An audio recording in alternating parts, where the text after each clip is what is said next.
Keita, my daughter, was born in 2003. My wife is a very high-risk pregnancy. The cord was wrapped around her neck a few times, and she was all tangled up in the cord. And it was really scary. It was really fast. She wasn't doing well, and so it was an emergency C-section that we had. It took them a couple minutes, and luckily they were able to get her breathing, get her going. She ended up in the ICU for about a week. She became relatively a normal little baby, and she seemed healthy and strong. And it was probably about 6 to 9 months or so when, most kids are kind of learning how to crawl and do different things. But with Keita, she seemed to always be extremely late. My niece told me about a place called Kids on the Move. They do early intervention. Our therapist that was working with Keita at the time said that she might have cerebral palsy.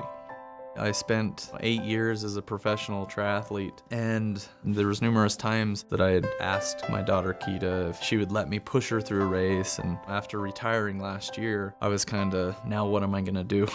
And a friend of mine was telling me about an organization that she was working with, Push to the Finish, and they were doing a lot of running events with kids with special needs and pushing them. And a friend of mine, her daughter, Emery, has an undiagnosed disorder, and when I asked her if she would let me push her little girl through the race, she was super excited about it. And so I pulled both Emery and Keita through the swim portion of that race. But then at the next race, another friend of mine really wanted me to take her daughter Olivia through the race. That was one of the coolest races I've done.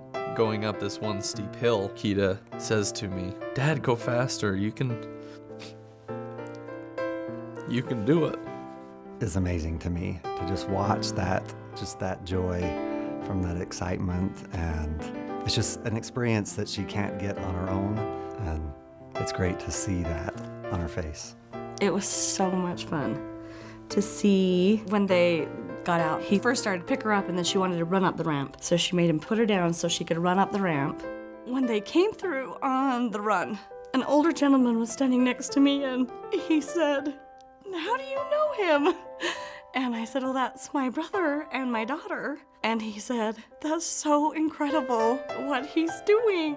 I saw in him finally this reawakening of, I love sport, and this is something else I can do to love it again. And so it was awesome for me to see him with two things that he loved. It was almost better than watching him finish his first Ironman.